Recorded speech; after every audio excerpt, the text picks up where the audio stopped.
Hey, tubers. Bart coming at you with a YouTube Sportscard Hall of Fame vote. Love this event every year. Did not get involved in it right away because oddly enough, I was not an early subscriber of Mike Baseball Collector. So I think the first year I was just like, what is this, common line I keep seeing in all these people's videos? What is this vote thing? But I kind of just, didn't dig into it too much. And then the next year it came around. And so I started poking around. And I saw that Mike was the source of it. And that's when I got involved. I started making votes and things like that. And so it's been pretty cool. I think it's a great event. I have found many... I have lent my subscription to many a YouTuber based on seeing other people's videos, and I think that's a great source for that. So a whole lot of great YouTubers that make quality content. The algorithm did not help me find them, but the YouTube Sportscard Hall of Fame did. So I'm very appreciative of that, and I think it does it every year. So I want that to keep happening.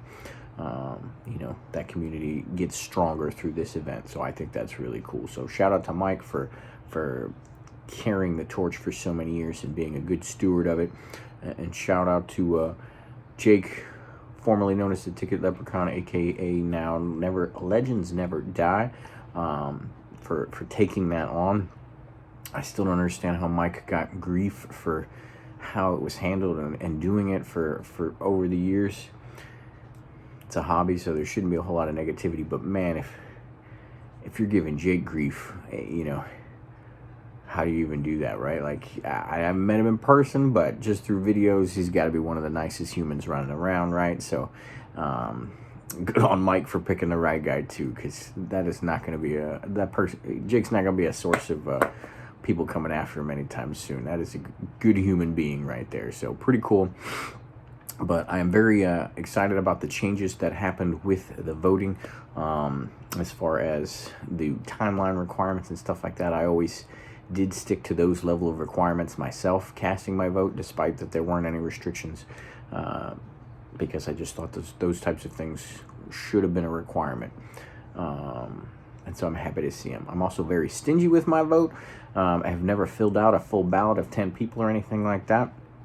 My criteria is if it's must-see YouTube for me, then I'm in, right? And that's tough to say. We all have busy schedules, and there's a ton of great YouTubes, great channels out there. So for you to be must-see YouTube for me is to me the best compliment I can pay somebody. So only got four folks on the ballot right here. And I see a video pop up in the timeline, I pretty much go check it out. I have grown with these channels. That's kind of what I like to do, and that's the part that, there's some great channels out there that I just haven't somehow connected with, and so I'm still working my way onto maybe voting for them someday and them earning my must watch or something like that, because nobody gets it typically with the quickness. And that's also kind of why I like the vote, right? Because maybe I've only bonded with a content maker just a smidge through a video or two, but if I know that other people that I connect with just through watching videos or something like that have also connected with that makes that connection a little bit stronger for me, or pushes me to go make that connection a little bit better. So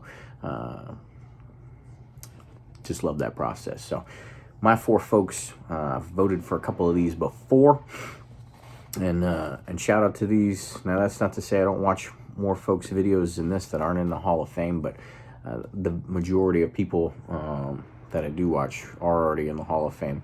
But I will say, I forgot to mention one of the other reasons why I liked the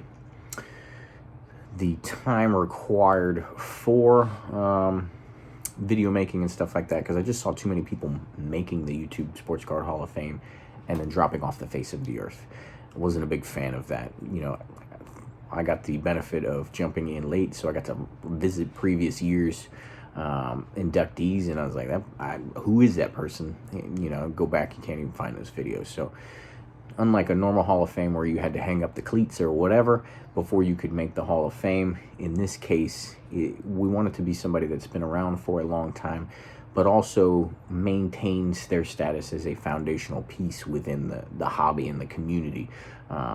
There's a comfort zone in that. So that's what I was always looking for, and you're not going to get much insurances off of that other than they've been doing it for a while already. So, you know, giving them the cool patch or something like that isn't going to you know, see them off right after. They're just going to keep it going because they have been and have showed that. So one other point I wanted to make there. But my votes, Brad8671, shout out Bradley Claus. Been doing it for longer than I have, and I've been doing it for about 8 years now.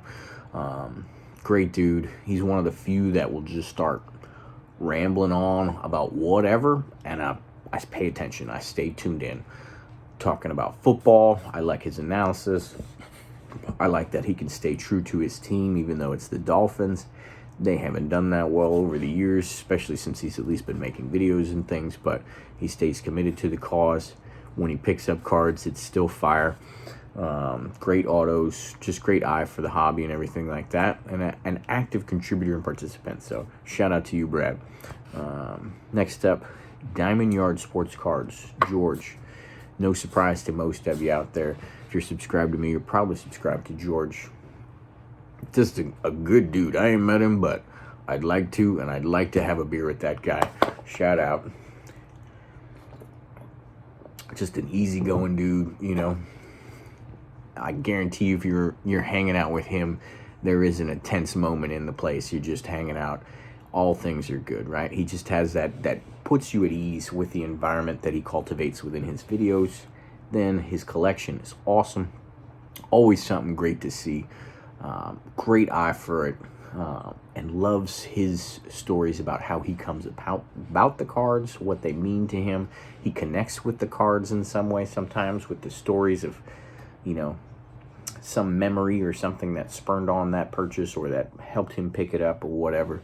Just good stuff. He continues to build his collection, everything. Would like to see a little bit more of it displayed, George. You got some good stuff there, so put some on the wall, right? But just some fantastic stuff. So I feel comfortable in saying he probably will get in this year, so that's pretty awesome because I've seen a lot of votes for him. So shout out George, Diamondyard Sports Cards. Next up, Josh, rated rookie. Actually met Josh at a Dallas card show in the summer. Super good dude, very chill, but with a spark and an energy that you want to gravitate to, you want to hang out with, and it's all positive. So, you know, what better can you say about somebody? But great collection, great eye, you know, knows what he likes, knows what he wants, and then as soon as you see it, you're like, that's a pretty good pickup, dude. You know, you get excited about it, and you're happy for him for that pickup and putting the efforts towards it and everything like that. So great stuff. He's also got a great Instagram page, so give him a follow on that one. But great videos as well, and just great energy for it. And then next up, I believe I voted for him before a couple times, and actually did get to meet him in person pretty quickly over the summer as well at Mike Baseball Collector's house. Was hanging out, actually got to stay there for the Dallas card show, and Mike stopped through. He wasn't able to go to the show, but he stopped through, met up, and great dude. I've been watching his videos forever, mostly just out of interest of, you know, how does a Jets fan just keep going along day by day? That's got to be a rough life, right? What inspires somebody like that to continue going despite the hardships that they continuously go through? You know, and he will tell you the struggle is real, but he somehow finds a way, and he keeps, you know, participating in the hobby, keeps it going, and keeps contributing, everything like that. So those four folks are YouTube Hall of Famers in my book. They are must watch for me. There's, you know, a fair number of YouTubers on their way in my book as well. So if, you know, you get regular views and visits and comments from me, and you didn't get my vote, don't feel bad. I am just stingy with the votes. Still means Bonds and Clemens should have got in, though. But I digress. Great event. Shout out to Jake for taking on the role as commissioner And thanks for watching, and I look forward to this vote getting tallied. Later.